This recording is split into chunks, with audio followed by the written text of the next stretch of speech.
Happy FNAF month, everyone, and I sure do hope I get this video out on time and not like 2 months late.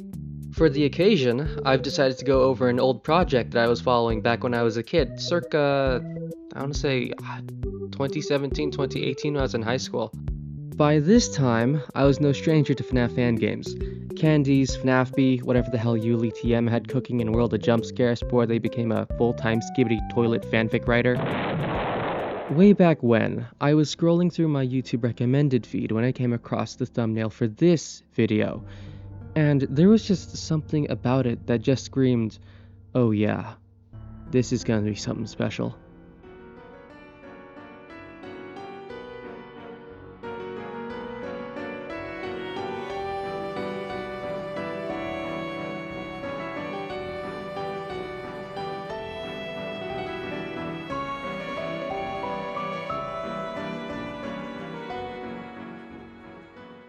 And so I watched the trailer in full, and I did it again and again, and before I knew it, I was hooked. Its art, intriguing mechanics, point-and-click adventure editions, and excellent trailer music choice, The Room Where You Sleep by Dead Man's Bones, sung by Ryan Gosling if you can believe it, as well as the fact that it would be taking after the lore of the FNAF Silver Eyes books, rather than being a spin-off of the FNAF game continuity or something else entirely.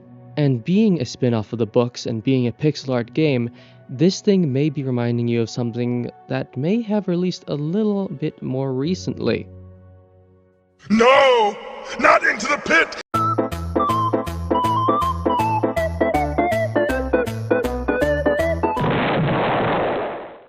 Being a child, and therefore illiterate to anything that isn't about dragons or that thing during English class where the teacher just makes everyone take turns reading, I dared not to take a look into the FNAF book series because I was too lazy, and I could just watch a YouTube video of someone else summarizing it instead. I mean, hey, can you blame me? I'm an artist. That stuff's free drawing background noise.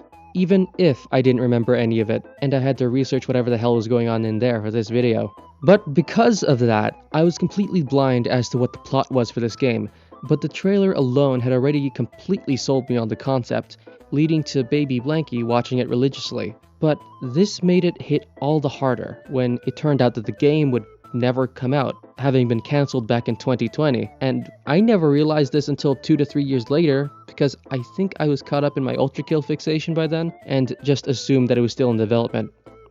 Unfortunate. But before I go any further, I just have to make something perfectly clear. While Mediocre Mel may have created this project, they've made it abundantly clear that they do not want to be asked any questions about what would have been happening regarding this fan game.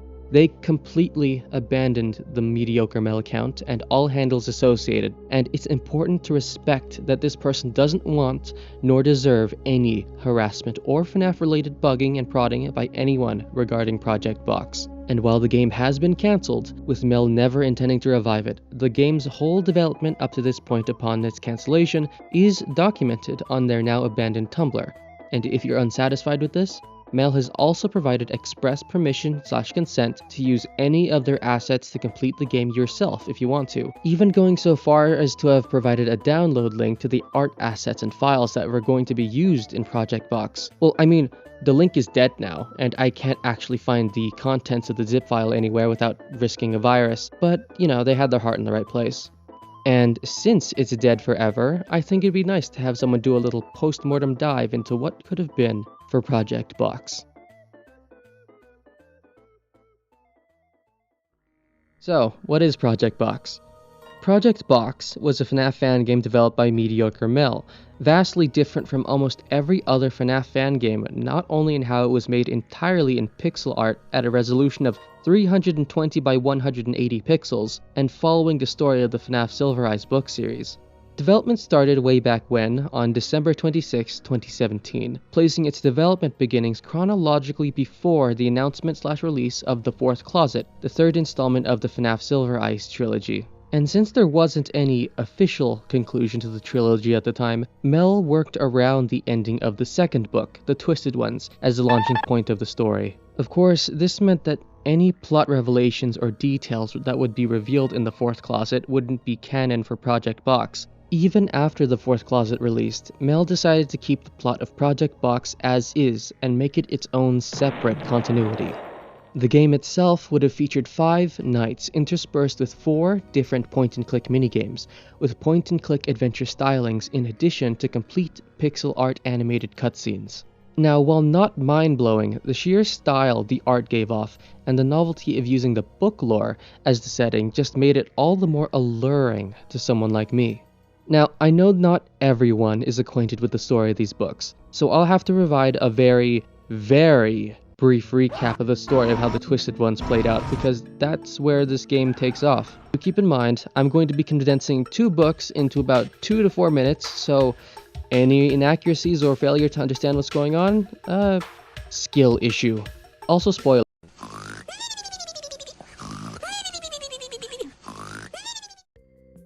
The main figures relevant to this story are William Afton, Henry Emily, and Henry's children, Charlie and her twin brother Sammy, alongside Charlie's childhood friend, Michael Brooks.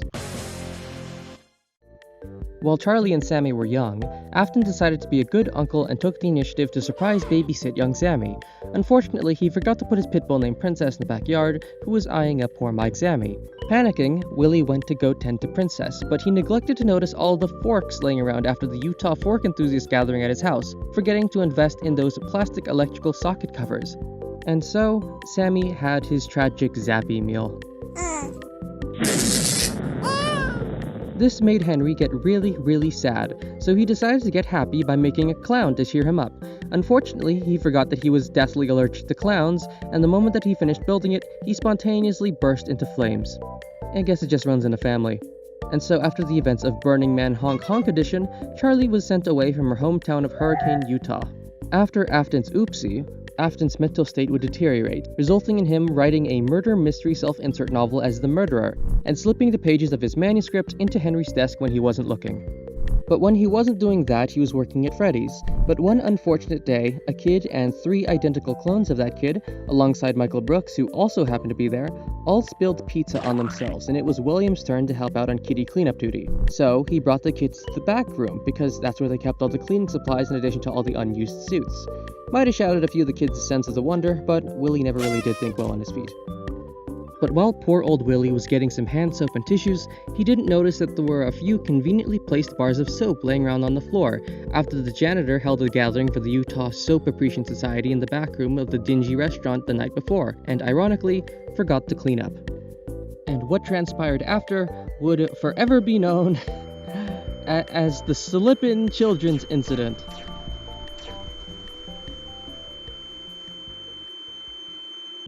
Charlie would eventually return at the age of 17 for the creation of a scholarship made in honor of Michael, supported by the Gamers Against Soap Foundation. Afterwards, she and some friends began investigating Freddy's, finding the spirits in the animatronics, and ultimately confronting William in an underground pizzeria. Don't question it. It would be later discovered that William was the founder of Gamers Against Soap. Having been traumatized by the unfortunate encounters of the sanitary kind, he committed to never washing again.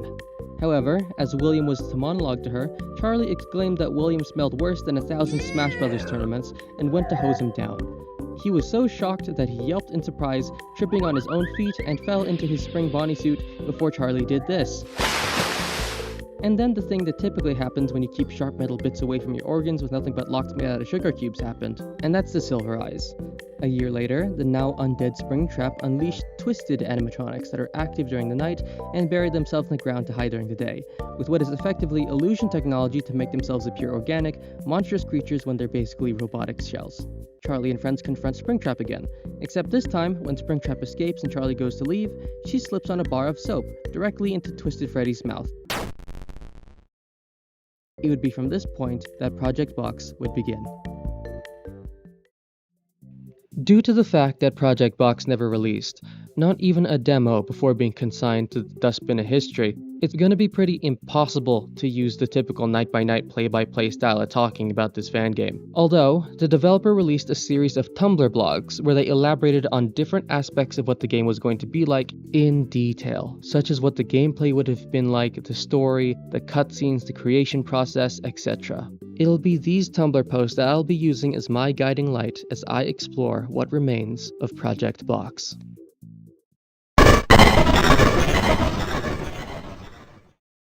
Project Box's night segments is where the classic FNAF style of gameplay would have taken place. The room where Charlie finds herself is an office containing 6 different places of interest, or as Mel would put it, posts that need to be tended to. That being the monitor, where the cameras are, the power breaker, the clock, the titular box, and 2 doors on each side of the room. You would have to move manually between each of these posts, much like in the style of FNAF 4. Each of these posts have interactable mechanics, with the sole exception of the clock, whose only purpose is to keep track of time and what day that you're playing on. First off, the power breaker. The post whose purpose may not be immediately apparent is this one. Here, the room's power can be switched on and off. And there's only one character who's interested in the power breaker, that being Balloon Boy, who remains to be the trickster character that won't kill you, but he'll definitely make himself a nuisance. The game would have featured unlimited power so long as the power breaker is switched on. So long as the power is kept on, you'll be able to use the cameras without limit. However, there are some neat mechanics put in place that would affect you exclusively when the power is off. While the power is off, Charlie won't be able to see anything, so the buttons to travel between posts would be invisible. It effectively turns off the game's HUD, but this wouldn't end your run because while you can't see it, that doesn't mean that the buttons aren't still there. So if you memorized the room's layout, it would have been completely possible to complete the game in total darkness. Yeah, I can feel the challenge runners salivating. But realistically, with the power off, all the lights in the room would be completely disabled and leave you in pitch darkness, making the gameplay like FNAF 4's blind mode. But the developer would have some mercy, and make it so that some lights would still remain functional to keep players from being disoriented. Now for the cameras. These cams only function as long as the breaker's switched on, so as long as BB's dealt with, you can use these however long you want. But one thing I'm uncertain of is the actual utility of these cameras themselves, which is strange for a FNAF fan game. I'll elaborate on this later when I talk about the actual mechanics of keeping the animatronics away later. Now, of course, the cameras let you know the locations of the animatronics and tell you if one of them may be appearing at your doors. But, due to the game's cancellation, we never really got to learn if any of the animatronics would have had some unique mechanic that would be managed by the cameras, like your FNAF 2 puppets or your FNAF 3 spring traps. We have screenshots of the different rooms in the building, but none of them have any active animatronics in them, and with these being early images of development, it's uncertain if there would have been some sort of camera-exclusive mechanic like the audio layers of the flashlight, or whatever. However, the developers' posts do give some context and insight in the placement of the animatronics.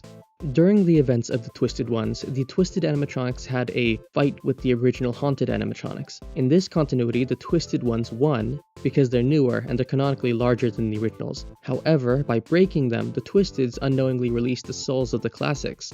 For this game, Mel differentiated these versions of the Twisted animatronics from those originally in the book, naming them the Mannequin animatronics after their true forms being akin to featureless mannequins. The forms that they take while the illusion discs are active are the Twisted forms, but for the sake of simplicity, I'll just refer to them as the Mannequin animatronics. So, Mel planned for there to be an Easter egg where you could see the child souls kneeling next to their corresponding animatronics.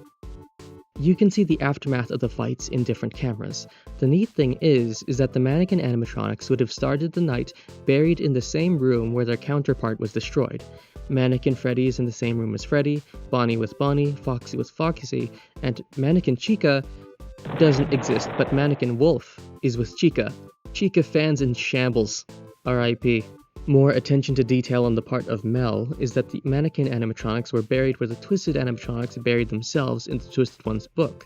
But something special about these cameras, however, is that Mel intended there to be an alternate mode for the cameras that could be accessed through a toggle button. This would have changed the monitor from camera mode to system mode. These systems refer to the colored lights and frequencies that were used during the Twisted Ones to mess with Charlie's perception of the Twisted animatronics. You would not be able to interact with this mode at all, nor would you be able to tamper with any of the systems. This camera mode would have just been implemented to keep continuity with the events of the Twisted Ones, as the systems of the underground pizzeria were damaged during the events of that book. There was a plan for making it so that the animatronics would appear in their mannequin forms or twisted forms, depending on if the camera that you're looking at has a system failure, where the cameras with failing systems would let you see the true mannequin form due to the illusion systems built into the building failing. Other than that, there would have been some other cameras implemented with the sole purpose of giving more book Easter eggs and story flavor, connecting the game to Sister Location and FNAF 4. You know, this system mode, while sounding cool on paper, makes the game designer in me fume, because something like this being completely worthless on a gameplay level would just completely confuse players during active night gameplay. It would just make people think that they have to worry about more things than they actually do.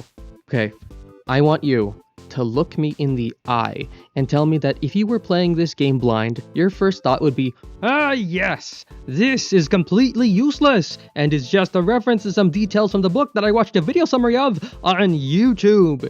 Instead of, "Oh, this looks really important, like a vent system or audio lure I got to deal with." I'm hoping you're beginning to understand how confusing this would have been. When players are presented with something like this, they'll expect that it will be relevant during the game. I can totally see players looking at the system, having not read the books, or even those who did read the books looking at the system mode and becoming incredibly confused because the way that this very prominent camera mode looks very vital and is just glorified flavor text. Players could think that the game is broken or bugged because they can't interact with what clearly looks like something you should be able to interact with. They could have confused something like BB switching off the breaker and turning off the lights with the system failures in the cameras, and they'd go and try to fix it with the cameras, only to find them inaccessible with the lights turned off, only adding to frustration, what with the game's HUD being turned off in the dark already being an annoyance. Look, the novelty of the idea is neat, but I don't think it would have been worth the frustration. It would have made players feel like they've been following a large red herring, which they would be, especially one that gives off the impression of being vital to surviving the night. It looks like a core mechanic. Now, I'm not going to be entirely negative. A simple solution would just be to limit where in the game you'd be able to access this mode. I'd say that this should not be accessible during the night sections, but instead the point-and-click adventure portions of the game only, and have Charlie comment on it or have a pop-up saying that the system's mode is completely unusable, and bring it to the player's attention so that they aren't gonna be poking and prodding at something that's completely useless. Alright, time to talk about the clock. The thing about the clock is that it was created entirely because of the game's resolution being 320 by 180 pixels. This means that any added HUD elements would have just cluttered up the screen. So, rather than add in a HUD element like a normal FNAF game, Mel opted to create an entire post dedicated to keeping track of the time and what day that you're on. Keeping track of the time is pretty obvious, but the neat part is that Charlie keeps track of what night you're on with tally mark scratches on the wall, prison style. It's subtle and you may miss it if you're not paying attention, but it is there, and at the very least you can appreciate the developer's attention to detail, even if sometimes it comes at the detriment of the gameplay. Now for the doors. The doors in Project Box function very similarly to how they are found in FNAF 4, where instead of having a machine hold a massive blast door shut, you manually hold down the door yourself and barricade it with your body. You can see in the bottom right corner of that door, it has little labels for what room in the building that they're connected to, letting you keep track of where you are easier, but that isn't the interesting part. It's how they interact with the animatronics. You're able to peer out of these large, circular windows in the doors, but when an animatronic reaches your office, they're going to peer into the window of your door before attempting to bust inside. That's when you hold the door. However, notice how when you do this, the animatronic crashing against the door causes the glass window to crack. With every subsequent break-in, the glass will crack, crack, crack. A little more, Mel intending to make them look like eldritch abominations by the time the glass is about to shatter. You'll only be able to hold the door shut 3 times before the glass shatters completely. After that, the window would be wide open, and the animatronics would be able to grab you and pull you right out through the open window when you stand by the door. And you may be thinking to yourself, hey, if I'm only able to defend myself at most 6 times, this sounds completely unfair. And that'd be true, if there wasn't another mechanic for defending yourself. The puppet box is a box that's kept right behind you, and it's a safe space to hide away from the animatronics when they're at one or both of your doors, or if the glass is shattered. Now, this just seems overpowered. Why even use the doors in the first place? Remember, while the main opponents of this game are the mannequins, Springtrap is the main antagonist here, keeping you against your will. When you stay hidden inside of the box, a suspicion meter will quickly increase at the bottom left corner. And should Charlie stay hidden inside of the puppet box for too long, Springtrap will begin to suspect that Charlie has attempted to leave, and will be personally going down to the office to make sure that you're still there, ultimately finding you inside of the box. The mechanic functions like how the toxic meter would have in FNAF 2 to keep you from abusing the safety of the mask. The gameplay loop for this game would have been to balance out hiding in the box, managing your door durability with the box's limit meter, which builds up incredibly fast. It's an interesting take on FNAF gameplay, but there's still one thing that I question, that being the purpose of the cameras that aren't immediately those to your right or your left. Maybe Mannequin Foxy would behave like FNAF 1 Foxy and charge you? It's unclear. Now, a small detail that I really appreciate is that during the animation of Charlie crawling into the box, you can see the puppet itself. Noticing anything about it? It doesn't have any tear marks, which is because in the proper FNAF canon, it was Charlie that's haunting the puppet after being murdered by William, but in this continuity, Charlie's obviously very much alive and not haunting the puppet, therefore, no tears. What I really take away from this box mechanic is the implication that Springtrap has no concept of object permanence. Like, it's implied that he's keeping an eye on you in the room through a camera or something, so he very likely sees you going into the very obvious gift box. Does he just not know you're in there the moment that you jump in or something? Is he stupid? And those are the main mechanics for the night sections of the game. However, there's also an entirely separate section, being the point-and-click adventure segment, which happens to be during the daytime when Charlie is attempting to find a way out of William's trap.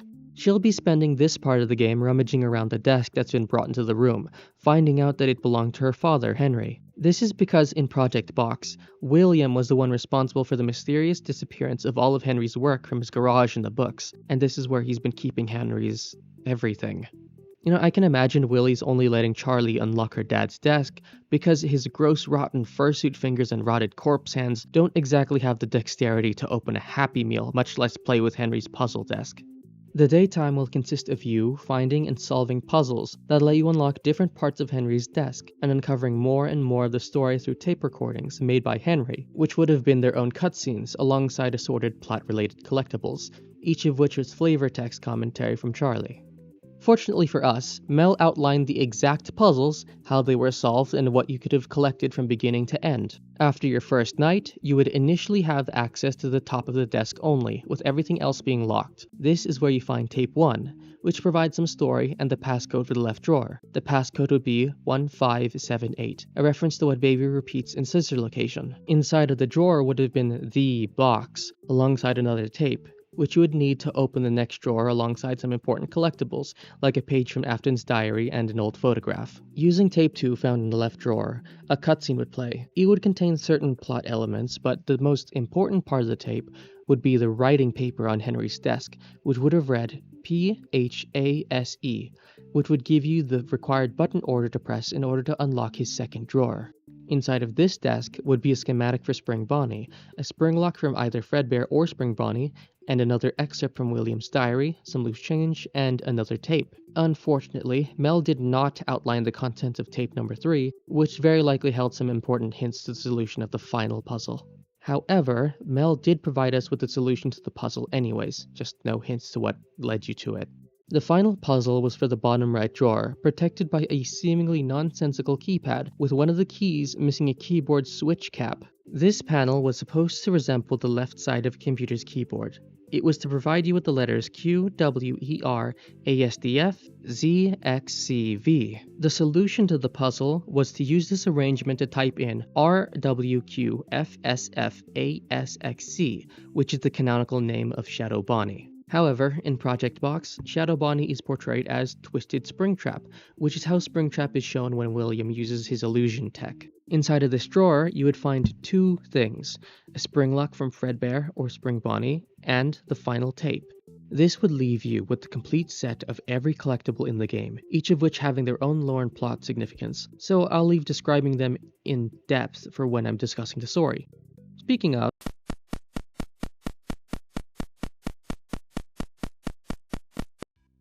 the game would have opened with Charlie delivering her speech at the Michael Brooks Scholarship launch. Book nerds may know that Charlie didn't deliver a speech in the books, but Mel made it so that they could give some insight into Charlie's feelings towards Michael, and because the dev thought that it would have been cool. But a cool thing that the speech would reveal is that in this universe, the Take Cake to the Cake minigame in FNAF 2 went down very differently. When Charlie was locked outside of the pizzeria in the rain, instead of being left outside to be given the London handshake by William, it was actually Michael that prevented her death right then and there. He and some other kids were teasing Charlie, and they made her stay outside, but Michael felt bad and went to go get Henry and let her back in. And of course, there's the lines, which are always nice to have in there somewhere. Earlier, we briefly touched on the collectibles that this game would have had, so now's the time that we talk about them in some more depth in relation to the wider plot. Since the game's cancelled, I can't really walk through the plot as the game would have shown us, but I can do the next best thing and try to Vasi Vidya style piece together a story through items, description, and dialogue. The first items that we get are two photographs, one of Fredbear's family diner having a grand opening, and the other of Henry holding his children. There's not much here lore-wise, but it's pretty cute. The next collectibles are the Spring Bonnie and Fredbear blueprints, and a single spring lock coming from the corresponding animatronic, which were put in place to hint that Fred and Bon were designed differently, but it's hard to tell because of the final sprite for the Bonnie's blueprint being unfinished by the time the game got cancelled. Keep this detail in mind for later. The next set of collectibles are excerpts from William Afton's diary. If you're wondering why Afton's diary is in Henry's desk, don't think about it too hard. The first excerpt goes as follows. 17th of December, 1984. Henry's done it again. When doubted because of his unusual designs, he manages to overcome that doubt and amaze me and our patrons with his constructions. His work could fool children, but the way that these machines move with the illusion of life makes me wonder. Bones, veins, organs, rods, wires, circuit boards. Humans, are we not just complex machines? What separates us from them? When a computer is dismantled, it no longer operates. There are many who think that we do the same. That when a human dies, they cease to exist. But I know better. I am well aware of the lingering existences. They watch me. They follow me. I can feel their glares on my neck even as I write this. The machines I create are only that. Machines. I've always envied Henry's gift of the illusion of life, but perhaps I can finally surpass him. The life I can create can be authentic. So be it. To the souls, I give gifts, bodies once more, and to the machines, I give life. This is essentially Afton's motivation for becoming a Chuck E. Cheese themed D&D lich that flexes on his engineer friend. Not too much going on here. March 15th, 1985. I once entertained the thought of getting a tattoo or two, to draw a meaningful picture on my skin, to see a mirrored version when I look in the mirror. But now, as I stand before the glass, there's only a symmetrical pattern of rings and lines stamped across my body. I've grown to adore them over the months. Our scars have the power to remind us that the past was real. I can recall that day as if I dreamed it last night. Realization in Henry's eyes as he caught me tucking a small, lifeless body into Chica's torso. Blonde curls and a bow.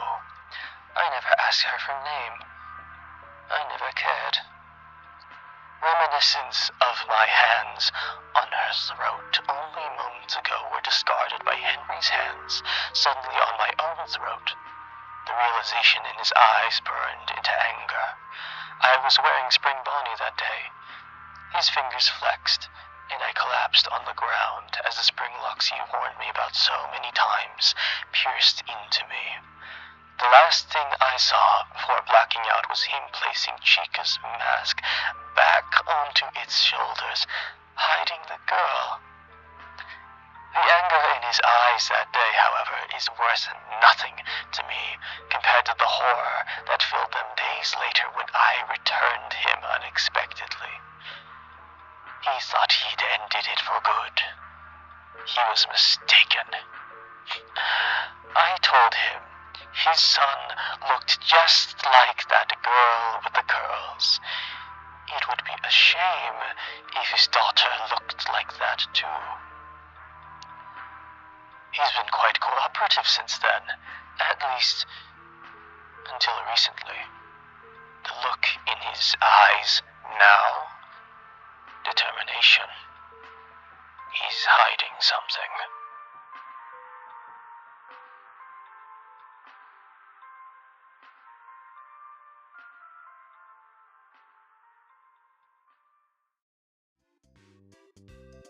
This entry lets us know what exactly it was that caused Henry's downward spiral, attempting to bring down the kitty strangler by tripping his sock on fursuit and turning him into Stromboli, but ultimately failing because he really knew how to do full push-ups and had the blessings of flight so he couldn't bring down. So, William returns and blackmails Henry into being complicit with Will's murders, forcing him to make killer robots for him, which makes Henry begin to spiral, ultimately leading to his end. However, Henry did not leave the living world without at least one last spiteful action towards Afton, the creation of the Box. Now is the time to actually talk about the Box near the end of the Project Box video. Remember those spring locks that I mentioned earlier? Those that belong to Spring Bonnie and Fredbear?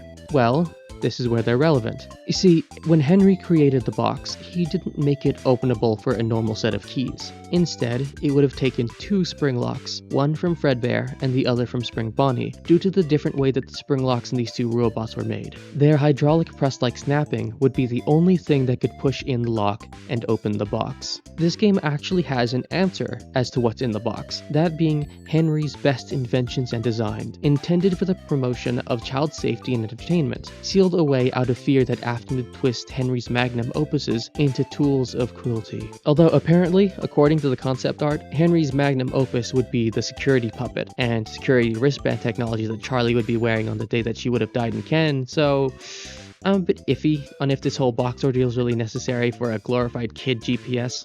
There would also be some unspecified prototype blueprints in there too, but the contents of the folder aren't really elaborated on anywhere, so I'll leave those alone. Over the course of the game, Charlie would have collected 4 different tapes that would have contained cutscenes revealing the backstory behind Henry's conflict with Afton, which I elaborated on earlier. However, the most interesting tape, which you would assumedly get on the 4th day right before Night 5, would have been the bloodied tape, the last one which would have been shown to you showing exactly how Henry died. Unlike in the book series, Henry didn't die to a ramshackle endoskeleton, but to Baby, the animatronic that he was coerced into making for Afton to help assist in his crimes. The cutscene would have played out very similarly to how Henry's death played out in FNAF World, with Henry at his desk, his mind having been deteriorated by his self-loathing and guilt over his actions. Then, the lights would have gone out, pitch black with the exception of the windows.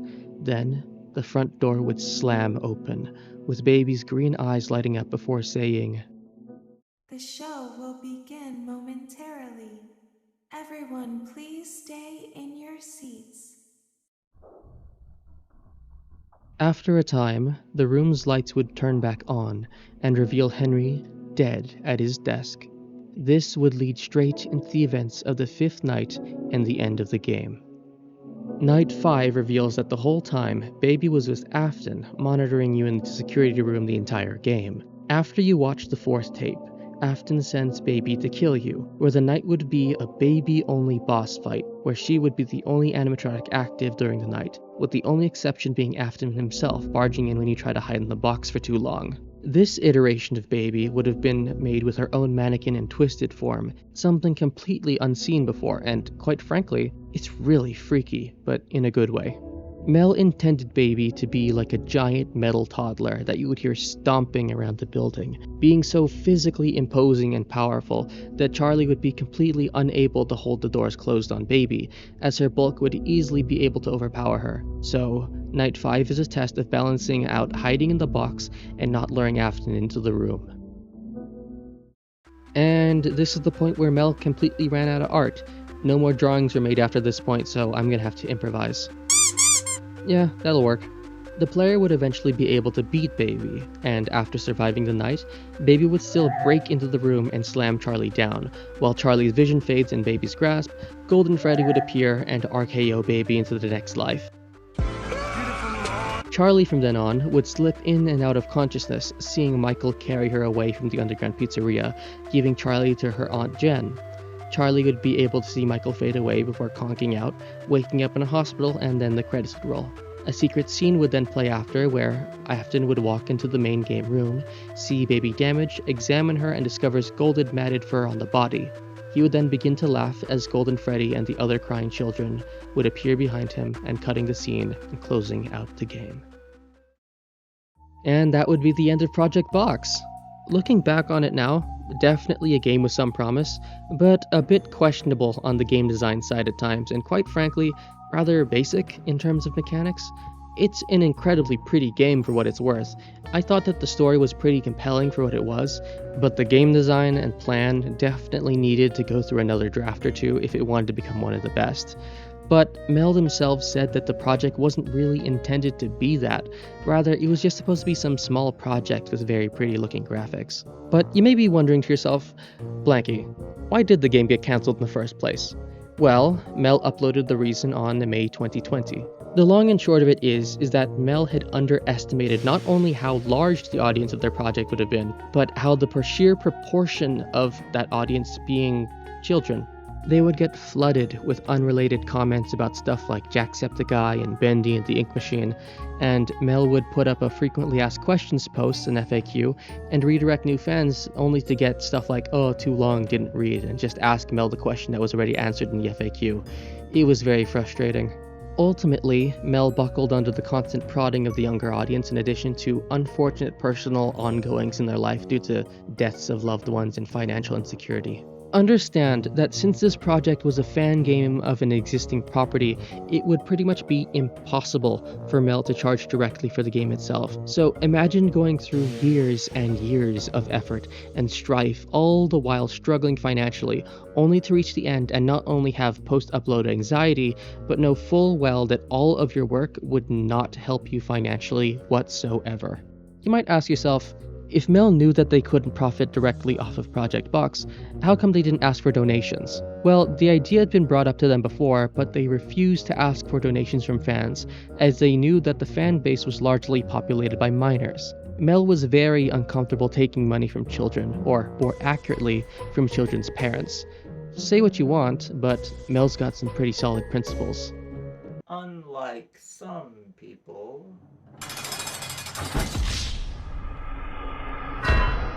Mel also acknowledged that the game on a mechanical level was pretty iffy, likening it to a lackluster FNAF 4. What had initially started as a quick fan project with pretty pixel art graphics was suddenly thrust into the spotlight, expected to rival the greatest of fan games like The Joy of Creation, an expectation that Mel knew that they couldn't reach, at least not alone. So, pressure from fans and growing imposter syndrome and real-life pressures ultimately led to Mel cancelling the project. But it wasn't all doom and gloom. As of the 12th of April 2022, Mel uploaded a final assortment of posts that included the behind-the-scenes info that I detailed to you for like the past hour, in addition to a post granting everyone full permission to use any part of Project Box's scripts and sprites for free to create your own projects, game, finish it, whatever. So long as you don't bug Mel about anything related to Project Box, having long distanced himself from the handle as said before. And like I said, the zip file link has expired, so I can't access the original files like I wanted to, but I'll just work with the uploaded screenshots like anyone else can. Makes it a bit of a pain though. Speaking of doing anything with the files, about 2 years ago, a group by the name of Chun Chun Games, a group of Spanish-speaking fans wanting to revive the game and completely remake it, started working on it.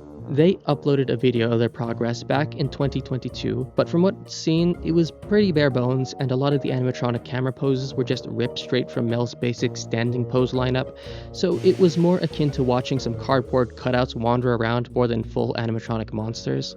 However, they've definitely been improving as of 2024, having posted a video of Mannequin Freddy's break-in animation, complete with parts of the animation that weren't even part of Mel's original sprite set to my knowledge.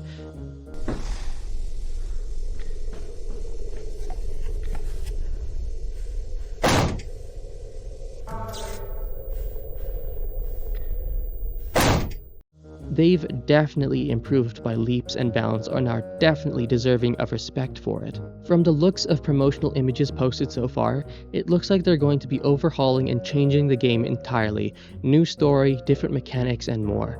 They have a playable teaser available that they say isn't even 20% of what they intend the final game to be like, so I wish them the best of luck in finishing what they started all the way back in 2017. I mean, they say they do, but I think they might have taken it down for now.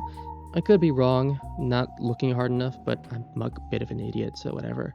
And the musician that they have on the team, Upcoda, actually makes some music that just fucks.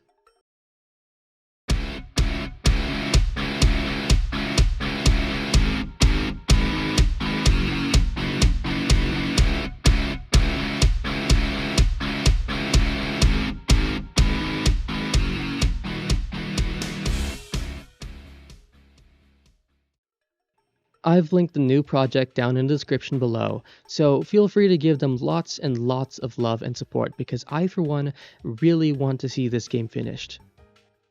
Thank you for joining me here in my private little void this evening. Feel free to tip your waiter with a like or dislike, we don't judge here, or if you're feeling extra generous, leave a comment if you want. And if you're interested in any more of my videos, I'll leave a sample here to take home. Best of luck, and good night.